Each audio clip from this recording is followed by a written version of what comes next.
اعوذ باللہ من الشیطان الرجیم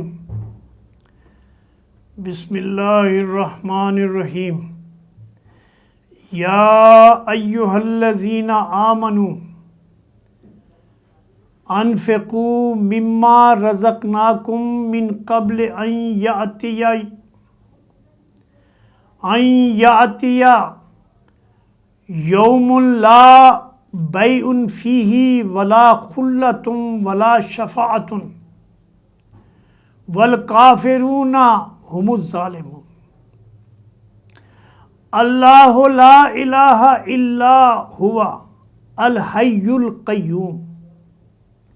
لا تأخذہ سنۃ ولا نوم لہ ما فی السماوات وما فی الارض من ذا الذی یشفع عندہ الا بإذنہ یعلم ما بین ایدیہم وما خلفہم ولا یحیطون بشیء من علمہ الا بما شاء وسع کرسیہ السماوات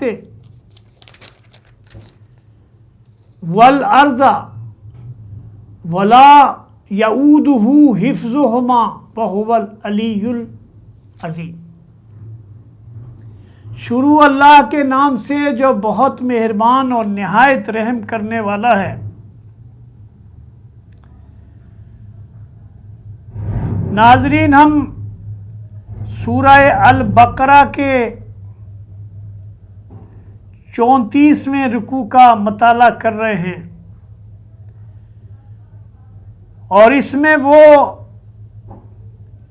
آیت الکرسی بھی شامل ہے اس رکوع میں، جو پروردگار عالم کی شان بیان کرتی ہے۔ فرمایا ہے، لوگوں جو ایمان لائے ہو، جو کچھ مال اور متاع ہم نے تم کو بخشا ہے اس میں سے خرچ کرو اللہ کی راہ میں، اس سے پیشتر کہ وہ دن آئے جس میں نہ کوئی خرید و فروخت ہوگی، نہ کوئی دوستی کام آئے گی، نہ سفارش چلے گی، اور ظالم اصل میں وہی ہیں جو کفر کی روش اختیار کرتے ہیں۔ اللہ وہ زندہ اور جاوید ہستی ہے جو تمام کائنات کا نظام سنبھالے ہوئے ہے، اکیلا مالک ساری کائنات کا نظام خود چلاتا ہے، اس کے سوا کوئی الہ نہیں ہے، کوئی معبود نہیں ہے۔ وہ اللہ ہے اکیلا، جس کو نہ کوئی نیند آتی ہے اور نہ کوئی اونگ آتی ہے۔ زمین اور آسمانوں میں جو کچھ ہے سب اسی کا ہے۔ کون ہے جو اس کی جناب میں اس کے اذن، اس کی اجازت کے بغیر سفارش کر سکے؟ جو کچھ بندوں کے، انسانوں کے آنکھوں کے سامنے ہے اسے بھی وہ جانتا ہے، جو ان کے دلوں میں ہے اس سے بھی واقف ہے، اور جو کچھ ان سے اوجھل ہے، جس کے بارے میں انہیں کچھ علم نہیں ہے، اس کو بھی وہ جانتا ہے، اس سے بھی واقف ہے۔ اس کی معلومات میں سے، اس کے علم میں سے کوئی چیز ان کی گرفت میں، ادراک میں، علم میں نہیں آ سکتی، الا یہ کہ کسی چیز کا علم وہ خود ان کو دینا چاہے۔ اس کی حکومت آسمانوں اور زمین پر چھائی ہوئی ہے، اور اس کی، ان کی نگہبانی کے لیے، نگہبانی کرتے ہوئے، حفاظت کرتے ہوئے، یہ کام اس کو تھکانے والا نہیں ہے۔ بس وہی ایک بزرگ اور برتر ہستی ہے جس کے برابر کوئی نہیں ہے۔ لا اکراہ فی الدین قد تبین الرشد من الغی وَمَن يَكْفُرْ بِالطَّاغُوتِ وَيُؤْمِن بِاللَّهِ فَقَدِ اسْتَمْسَكَ بِالْعُرْوَةِ الْوُثْقَىٰ لَا انفصام لَهَا وَاللَّهُ سَمِيعٌ عَلِيمٌ۔ اللہ ولی الذین آمنوا یخرجوہم من الظلمات الی النور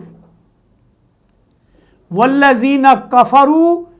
اولیاؤہم الطاغوت یخرجونہم من النور الی الظلمات اولئک اصحاب النار ہم فیہا خالدون۔ دین کے معاملے میں کوئی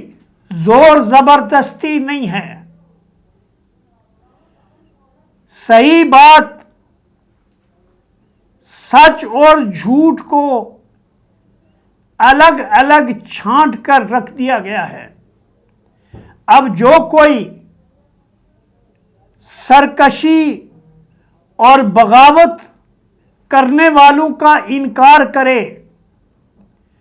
جو اللہ کے باغیوں کا انکار کر کے اللہ پر ایمان لایا، اس نے ایک ایسا مضبوط سہارا تھام لیا جو کبھی ٹوٹنے والا نہیں، اور اللہ جس کا سہارا اس نے لیا ہے سب کچھ سننے اور جاننے والا ہے۔ جو لوگ ایمان لاتے ہیں ان کا حامی اور مددگار اللہ ہے، وہ ان کو تاریکیوں سے روشنی میں نکال لاتا ہے، اور جو لوگ کفر کی راہ اختیار کرتے ہیں، انکار اور سرکشی کے راہ پر چل پڑتے ہیں، ان کے حامی اور مددگار طاغوت ہیں، شیاطین ہیں، انسانوں اور جنوں میں سے، اور جو انہیں روشنی سے تاریکیوں کی طرف کھینچ کر لے جاتے ہیں، یہ آگ میں جانے والے لوگ ہیں جہاں وہ ہمیشہ رہیں گے۔ میرے بھائیوں، بہنوں، دوستوں، یہ اللہ تبارک و تعالیٰ کی وہ عظیم ترین آیات ہے جس میں اللہ تعالیٰ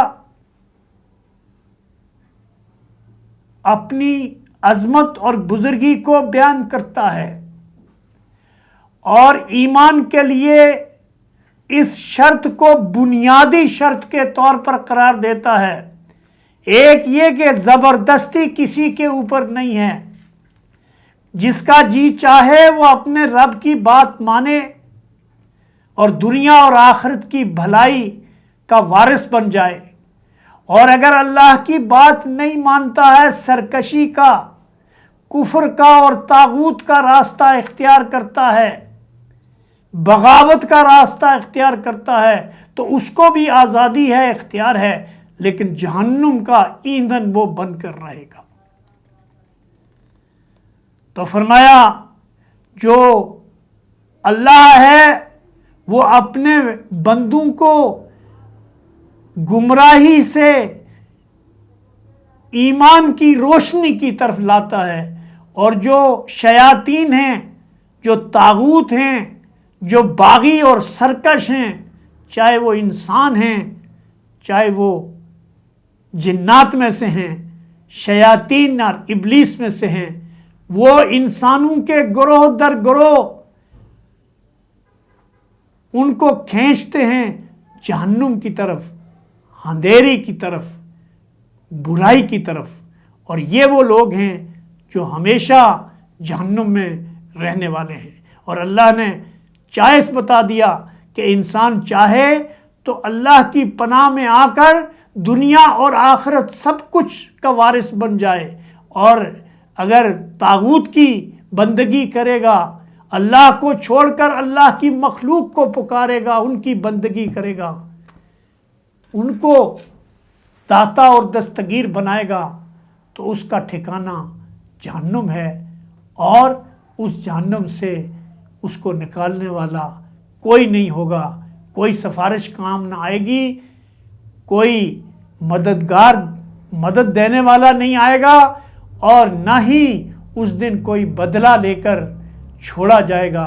اللہ سے دعا ہے کہ مجھے، آپ کو اور ساری دنیا کو اللہ کی یہ بات سمجھنے اور اس پر عمل کرنے کی توفیق عطا فرمائے۔ اقول قولی ھذا استغفر اللہ لی ولکم وسائر المؤمنین۔